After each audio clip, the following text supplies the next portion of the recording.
চলো বিষয়টা একটু খুলে বলি। ভাবতে কেমন লাগে যখন তীব্র বেগে উড়ে আসা একটা বেসবল ব্যাট সরাসরি একজন মানুষের মুখে আঘাত করে। হাহ, এটা তো রীতিমতো ভয়ঙ্কর একটা ব্যাপার। একদম, নাক ভেঙে চুরমার হয়ে যায়, চোখের সকেট টুকরো টুকরো হয়ে যায়, মস্তিষ্কের নরম টিস্যুগুলো খুলির ভেতরে ছিটকে পড়ে। একজন মানুষের জীবন পুরোপুরি শেষ হয়ে যাওয়ার জন্য তো এটুকুই যথেষ্ট, তাই না? তা তো বটেই। মানে এরপর তো আর কিছু থাকার কথা না। জেমস ক্লিয়ার নামের একজন হাইস্কুল ছাত্রের জীবনে ঠিক এই ভয়ঙ্কর ঘটনাই ঘটেছিল। তাকে কোমায় চলে যেতে হয়, ভেন্টিলেটরে বেঁচে থাকার লড়াই করতে হয়। এই বিষয়টা সত্যি গভীরভাবে নাড়া দেয়। চরম একটা বিপর্যয়ের পর মানুষ সাধারণত হাল ছেড়ে দেয়। হ্যাঁ, কিন্তু আজকের এই গভীর আলোচনায় আমরা কোনো মেডিকেল মিরাকেল নিয়ে কথা বলবো না। আমরা কথা বলবো কিভাবে অতি সাধারণ খুব ছোট ছোট কাজ আর অভ্যাস এই মানুষটাকে শুধু স্বাভাবিক জীবনেই ফিরিয়ে আনেনি, বরং তাকে নতুন করে জন্ম নিতে সাহায্য করেছে। দারুণ একটা বিষয়। আর এই ছোট ছোট অভ্যাসের বিজ্ঞান কিভাবে আমাদের সবার জীবনকে পুরোপুরি বদলে দিতে পারে, সেটাই হলো জেমস ক্লিয়ারের অ্যাটমিক হ্যাবিটস বইয়ের মূল বিষয়। ঠিক। আর এই গল্পের সবচেয়ে আকর্ষণীয় দিক হলো এটি শুধু কাজের গতি বা উৎপাদনশীলতা বাড়ানোর কোনো সাধারণ আলাপ নয়। এটি মানুষের আচরণ পরিবর্তনের অত্যন্ত বিজ্ঞানভিত্তিক অথচ দারুণ মানবিক একটি দলিল। একদম ঠিক বলেছেন। আর বড় পরিবর্তনের কথা যখন আসেই তখন আমার মাথায় একটা প্রশ্ন ঘোরে। কি প্রশ্ন? মানে আমরা সাধারণত ভাবি যে জীবনে বড় কোনো সাফল্য পেতে হলে বুঝি অনেক বড় কোনো পদক্ষেপ নিতে হয়। হ্যাঁ, এটাই তো সাধারণ ধারণা। কিন্তু ওই যে হাইস্কুল ছাত্রটির কথা বললাম, সে যখন হাসপাতাল থেকে ফিরে কলেজে ভর্তি হলো, তখন সে বড় কোনো স্বপ্ন দেখেনি। সে শুধু নিজের ঘরটা পরিষ্কার রাখার চেষ্টা করলো, ঠিক মতো ঘুমানোর অভ্যাস করলো। খুব সাধারণ কিছু বেসিক কাজ। ঠিক, এই যে সাধারণ কাজগুলো, এগুলোই তাকে ধীরে ধীরে আত্মবিশ্বাস দিতে শুরু করলো। এই বিষয়টা আমাকে খেলার জগতের একটা দারুণ ঘটনার কথা মনে করিয়ে দিচ্ছে। ব্রিটিশ সাইক্লিং দলের গল্পটা কিন্তু এই ছোট ছোট পরিবর্তনের খুব বড় একটা প্রমাণ। ও, একদম। এবং এই উদাহরণটা খুব প্রাসঙ্গিক। মানে ১১০ বছর ধরে এই দলটি অলিম্পিক বা বড় কোনো প্রতিযোগিতায় বলতে গেলে শুধু হেরেই আসছিল। হ্যাঁ, তাদের অবস্থা এতই খারাপ ছিল যে ইউরোপের নামিদামি সাইকেল প্রস্তুতকারকরা তাদের কাছে সাইকেল পর্যন্ত বিক্রি করতে চাইতো না। ঠিক, পাছে তাদের ব্র্যান্ডের বদনাম হয়। কিন্তু এরপর ডেভ ব্রেইলসফোর্ড নামের একজন কোচ দলের দায়িত্ব নিলেন। এখানে তিনি জাদুকরী কোনো বিপ্লব আনার চেষ্টা করেননি। তিনি কাজ করেছিলেন প্রান্তিক লাভের সমষ্টি বা ইংরেজিতে মার্জিনাল গেইনস তত্ত্ব নিয়ে। ব্যাপারটা একটু সহজ করে বলা যায় কি? হ্যাঁ, ধরুন পুরো সাইক্লিং প্রক্রিয়ার সাথে যুক্ত প্রতিটি ছোট ছোট বিষয়ে মাত্র 1% উন্নতির দিকে তিনি নজর দিয়েছিলেন। এই 1% উন্নতির বিষয়টা শুনলে মনে হয় এটা আর এমন কি, কিন্তু তারা যা করেছিল তা সত্যিই অদ্ভুত। বাইকের সিটগুলো একটু আরামদায়ক করা, টায়ারে অ্যালকোহল ঘষে গ্রিপ বাড়ানো, এমনকি রাইডারদের পেশির তাপমাত্রা ঠিক রাখতে বিশেষ ধরনের হিটিং প্যান্ট ব্যবহার করা। আমার মনে হয় কোচ শুধু সাইকেলের মেকানিক্স নিয়ে ভাবেননি। একদমই না। ঠিক ওই জায়গাটাতেই আসল জাদুটা লুকিয়ে আছে। তিনি রাইডারদের জীবনযাত্রার খুব সাধারণ বিষয়গুলো পরিবর্তন করেছিলেন। তাই নাকি? যেমন ধরুন, রাইডাররা যেন অসুস্থ না হয় সেজন্য একজন সার্জনকে ডেকে হাত ধোয়ার সঠিক নিয়ম শেখানো হলো। আরে বাহ! এমনকি রাইডারদের জন্য সবচেয়ে ভালো ঘুমের ব্যবস্থা করতে বালিশ ও গদির ধরন পরিবর্তন করা হলো। এর পেছনের বিজ্ঞানটা হলো, যখন মানুষের চারপাশের প্রতিটি ছোট ছোট জিনিস একটু একটু করে ভালো হতে থাকে, তখন সেটা মানুষের মস্তিষ্কে একটা ইতিবাচক সংস্কৃতির জন্ম দেয়।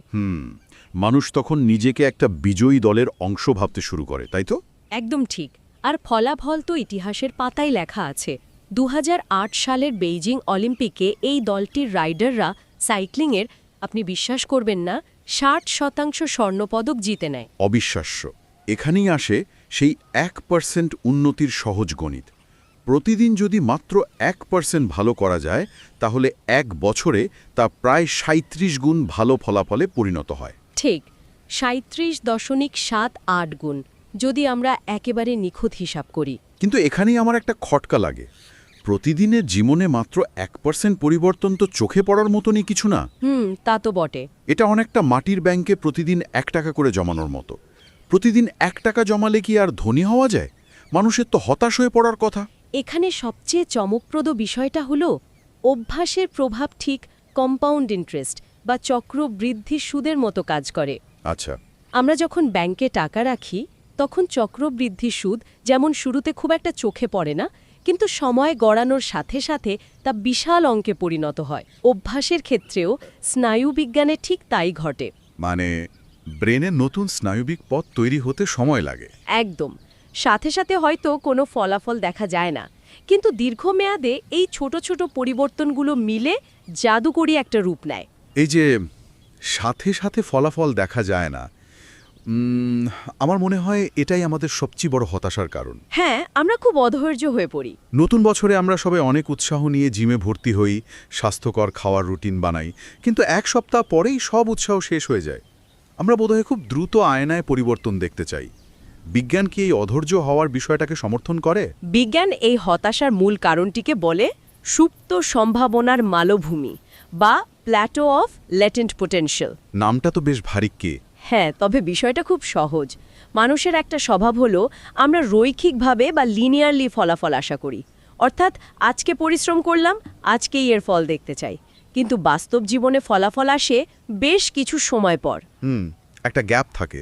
একটা চমৎকার উপমা দিয়ে বিষয়টা বোঝা যায়। ধরা যাক একটি ঘর 25 ডিগ্রি ফ্যারেনহাইট তাপমাত্রায় আছে। ঘরের ঠিক মাঝখানে টেবিলের ওপর একটি বরফের টুকরো রাখা আছে। আচ্ছা। ঘরের তাপমাত্রা ধীরে ধীরে বাড়ছে। 25 থেকে 26 হলো, 27 হলো, 29 হলো, 31 ডিগ্রি হলো। বরফের কিন্তু কোনোই পরিবর্তন হলো না। একদম গলে যাওয়ার কোনো লক্ষণ নেই। ঠিক। কিন্তু যখনই তাপমাত্রা 32 ডিগ্রি ফ্যারেনহাইটে পৌঁছালো, ঠিক তখনই বরফটা গলতে শুরু করলো। এই উপমাটা আমাদের প্রতিদিনের জীবনের একটা বড় ভুল ধরিয়ে দেয়। তার মানে আগের যে তাপমাত্রা বৃদ্ধিগুলো, মানে 26, 27 বা 30 ডিগ্রি, সেগুলো কিন্তু বৃথা যায়নি। একদমই না। সেগুলো মূলত শক্তি সঞ্চয় করছিল ওই 32 ডিগ্রির মুহূর্তটির জন্য। আমরা যখন কোনো ভালো অভ্যাস শুরু করি, শুরুতে হয়তো কোনো পরিবর্তনই চোখে পড়ে না। আমরা ভাবি এত কষ্ট করছি, কিছুই তো হচ্ছে না। আর ঠিক ওই সময়টাতেই বেশিরভাগ মানুষ হাল ছেড়ে দেয়।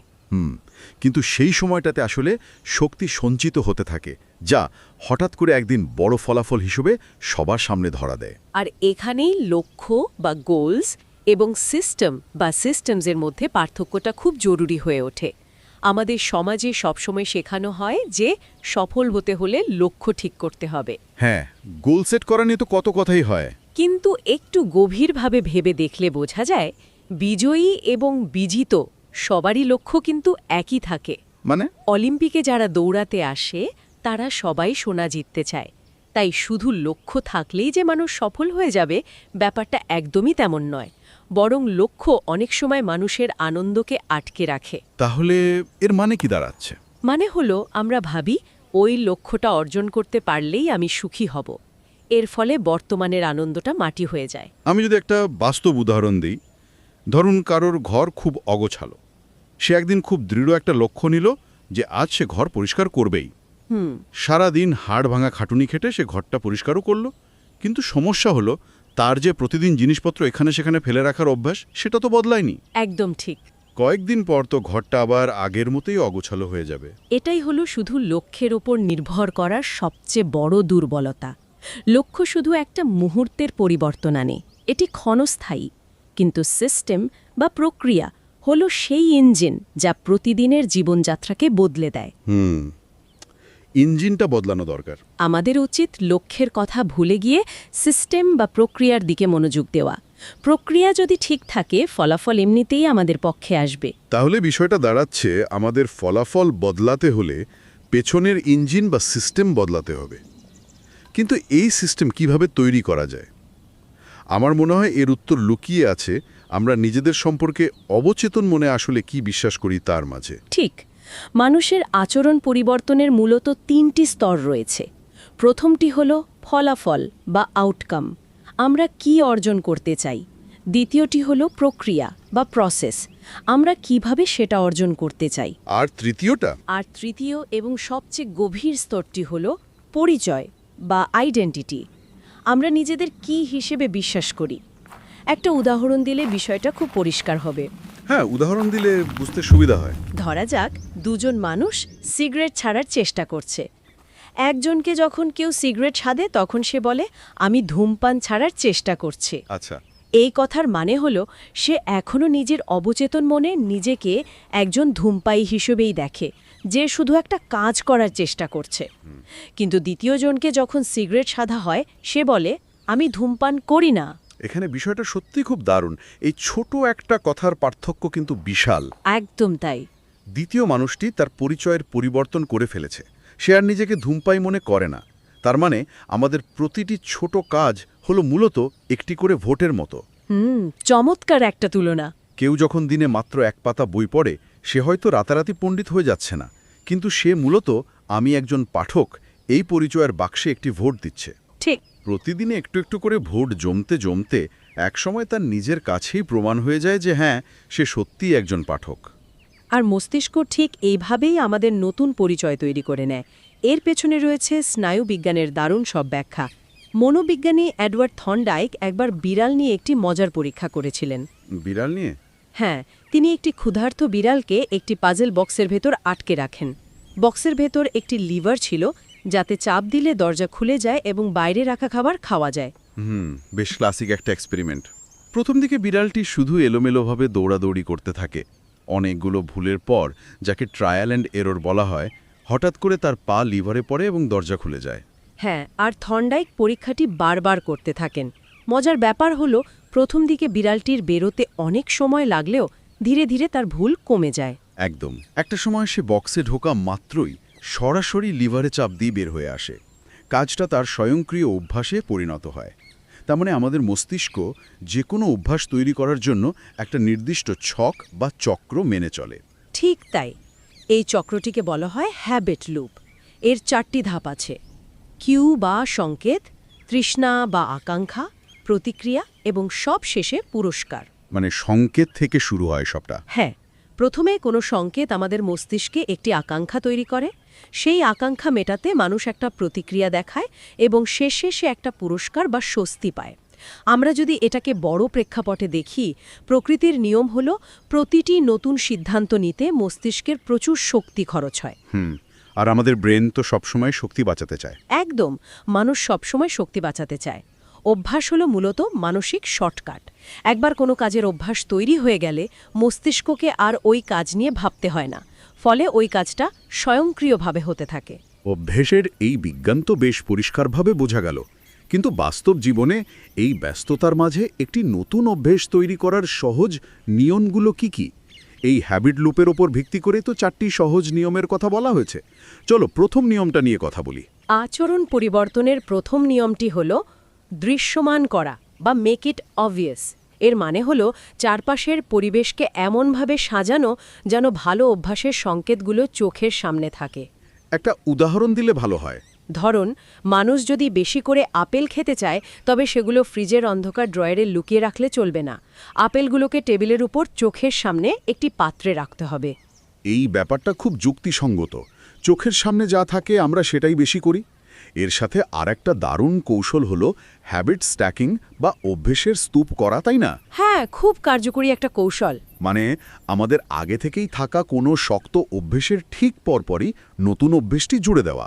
যেমন সকালে 1 কাপ কফি খাওয়ার পর 1 মিনিট ধ্যান করা। কফি খাওয়াটা এখানে একটা সংকেত হিসেবে কাজ করছে। একদম সঠিক। এরপর আসে দ্বিতীয় নিয়ম, আকর্ষণীয় করা বা মেক ইট অ্যাট্রাক্টিভ। আমরা জানি ডোপামিন নামের একটি হরমোন আমাদের কাজের প্রেরণা যোগায়। তাই যে কাজ করতে আমাদের ভালো লাগে তার সাথে নতুন অভ্যাসকে যুক্ত করতে হবে। একে বলা হয় টেম্পটেশন বান্ডলিং। আচ্ছা, মানে টেম্পটেশনকে কাজে লাগানো। ঠিক। ধরা যাক কারোর গান শুনতে বা মুভি দেখতে খুব ভালো লাগে, কিন্তু ট্রেডমিলে হাঁটতে ভালো লাগে না। সে নিয়ম করতে পারে যে সে শুধু ট্রেডমিলে হাঁটার সময়টুকুতেই তার প্রিয় মুভিটা দেখবে। এতে ব্যায়াম করার বিষয়টা মস্তিষ্কের কাছে আকর্ষণীয় হয়ে ওঠে। দারুণ কৌশল। তৃতীয় নিয়মটি হলো সহজ করা বা মেক ইট ইজি। মানুষের স্বভাবই হলো কম পরিশ্রমে বেশি ফল পাওয়া। তাই নতুন কোনো অভ্যেস শুরুর পথে বাধা বা ঘর্ষণ কমাতে হবে। একদম। বইয়ের একটি খুব জনপ্রিয় নিয়ম হলো 2 মিনিটের নিয়ম। যে কোনো নতুন অভ্যেস শুরু করতে যেন 2 মিনিটের বেশি সময় না লাগে। যেমন প্রতিদিন বই পড়া না বলে লক্ষ্য ঠিক করা, প্রতিদিন মাত্র 1 পাতা বই পড়া।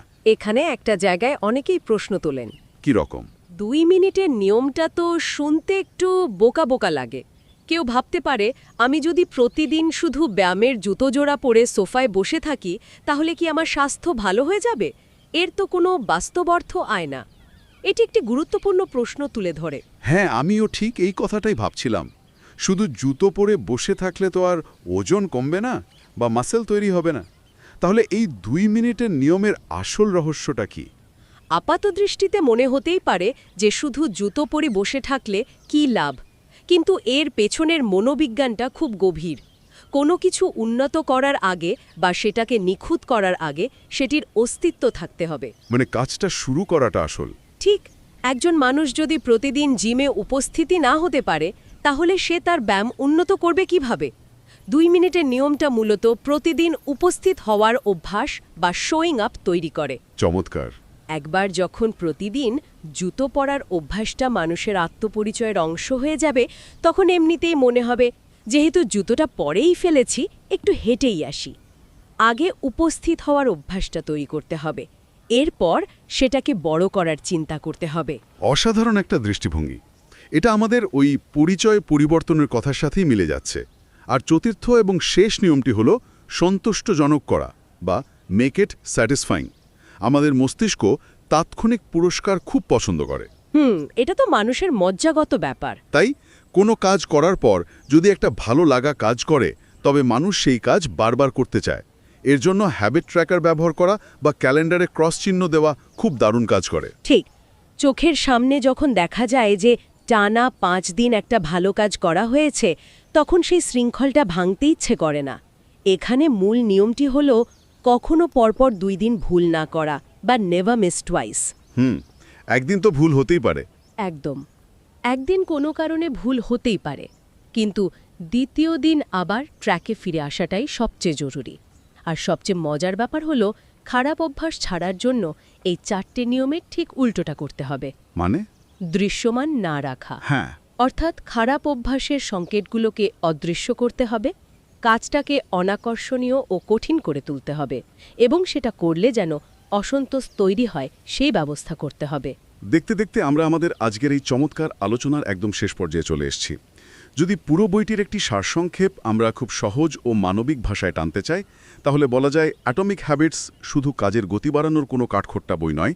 এটি মূলত মানুষের বেঁচে থাকার এবং বারবার ঘুরে দাঁড়ানোর গল্পের বই। এই বইটি আমাদের শেখায় যে রাতারাতি জাদুকরি কোনো সাফল্যের আসলে কোনো প্রয়োজন নেই। আমাদের প্রতিদিনের ছোট্ট ছোট্ট খুব সাধারণ সব সিদ্ধান্ত বড় বড় লক্ষ্য থেকে সাময়িকভাবে সরে এসে প্রতিদিনের প্রক্রিয়ার উপর জোর দেওয়া। আর আমাদের এই বিষয়গুলো নিয়ে ভাবা খুব জরুরি, কারণ খেয়াল করে দেখলে বোঝা যায় জীবনের সব কিছু কিন্তু মানুষের নিয়ন্ত্রণে থাকে না। চারপাশের পরিস্থিতি, দুর্ঘটনা, অনেক কিছুই আমাদের হাতের বাইরে। কিন্তু আমাদের দৈনন্দিন অভ্যাসগুলো, আমাদের সকালের রুটিন, আমাদের ছোট ছোট কাজ, এগুলো পুরোপুরি আমাদেরই নিয়ন্ত্রণে। এই নিয়ন্ত্রণের কথা যখন আসলোই, তখন একটা ভিন্ন দৃষ্টিভঙ্গি থেকে একটা ভাবনার কথা বলা যায়। আমরা কথায় কথায় নিজেদের খারাপ অভ্যাসের জন্য নিজেদেরই দোষ দিই, বলি আমাদের ইচ্ছা শক্তি কম, আমাদের ধৈর্য নেই। কিন্তু একটু গভীরভাবে ভেবে দেখলে বোঝা যায়। কি বোঝা যায়? আমরা যে পৃথিবীতে বাস করি, সেখানে বড় বড় tech company, social media platform আর বিজ্ঞাপনদাতারা তাদের পণ্য বিক্রির জন্য আমাদের চারপাশের পরিবেশকে এমন নিখুঁতভাবে ডিজাইন করে রেখেছে যেন আমাদের ব্রেনের কিউ আর তৃষ্ণা সারাক্ষণ ট্রিগার্ড হতে থাকে। আরে হ্যাঁ, এটা তো সত্যি ভাবার মতো বিষয়। ফোনের ওই ছোট্ট লাল নোটিফিকেশন বা অটোপ্লে ভিডিওগুলোও কিন্তু আমাদের আটকে রাখার জন্যই বানানো। তাহলে আমরা কি আসলেই স্বাধীনভাবে নিজেদের অভ্যাসের সিদ্ধান্ত নিচ্ছি, নাকি অন্যের সাজিয়ে রাখা ফাঁদে বারবার পা দিচ্ছি? পরিবেশ বদলানোর ক্ষমতা কি পুরোপুরি আমাদের হাতে রয়েছে? দারুণ একটা প্রশ্ন। এই প্রশ্নটা সত্যি আমাদের নতুন করে ভাবতে শেখায় যে আমরা আমাদের নিজেদের অভ্যাসের কতটা নিয়ন্ত্রক আর চারপাশের পরিবেশ আমাদের কতটা নিয়ন্ত্রণ করছে। এই চিন্তার খোরাকটি সবার মনে ভাসিয়ে দিয়েই আমরা অত্যন্ত ইতিবাচক ও চিন্তাশীল একটি আবহে আজকের এই বিশেষ গভীর আলোচনার সমাপ্তি টানছি। আবার কথা হবে নতুন কোনো বিষয় নিয়ে।